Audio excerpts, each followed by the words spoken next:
Александар Трајановски ќе ја замени Ана Чупеска на потпредседателското место во СДСМ. Ова е предлогот на партискиот лидер Венко Филипче, кој вечерва ќе го номинира пред извршниот одбор на партијата, а се очекува да биде прифатен и од другите високи партиски тела.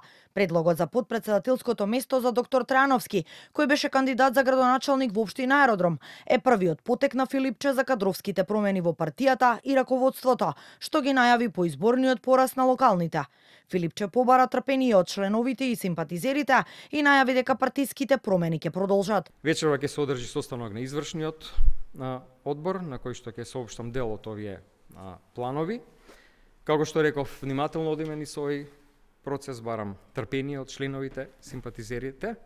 Сакам да најавам дека на потпредседателската позиција ќе го номинирам докторот Александар Трајановски, кој моментално е член извршниот одбор, исклучително посветен човек на партијата, човек кој имаше одлична кампања, привлече многу внимание и сметам дека ова ќе биде значено кадровско заекнување на ова ниво на партијата. За сите останати чекори, како ќе доаѓаат, ќе ја информираме јавноста. Од ВМРО-ДПМН пак и денеска го обвинија Филипче дека нема кредибилитет да ја води партијата, а негови блиски соработници, како што велат, секојдневно му вртат грб и одбиваат да се дел од партиското раководство, заради, како што тврдат, неговата блискост со Заев. Во јавноста веќе се повеќе се потврдува и нашата информација која ја добивме од Бихачка.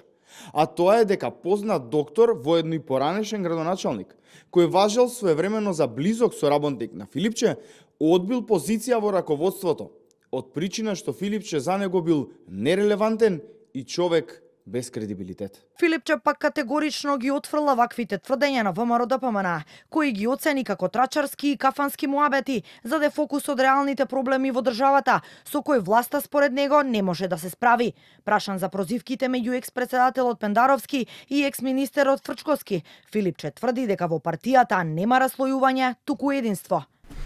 Тоа е апсолутно невистина. Но никој не сум нудил некаква функција и нема таков човек кој што некаква понуда одбил. Нема поранешен градоначалник. И тоа сето го припишувам на овие пресконференции на ВМРО-ДПМН, кои што наместо да се занимаваат со овакви суштински, вистински големи проблеми за државата, тие се занимаваат со такви, би ги нарекол, кафански муабети. Тоа што излегува на социјалните мрежи, апсолутно го демантирам, нема никакво раслојување. Навистина има единство. Со сите луѓе, овие што ги спомнавте, сите со своето знаење, капацитет, искуство, помагаат во овој процес, исто како што тоа го правеа и претходно. Не е тоа нешто што ново се случува сега и во тој манир ќе продолжиме и понатаму. Филипче на денешната пресконференција упати критики за сериозната економска состојба во државата, поради, како што ги нарече, промашените економски политики на владата на ВМРО-ДПМН. Предупреди дека и домашните и странските инвеститори веќе отпуштаат вработени, со што сериозно, како што вели, се загрозува екзистенцијата на илјадници семејства.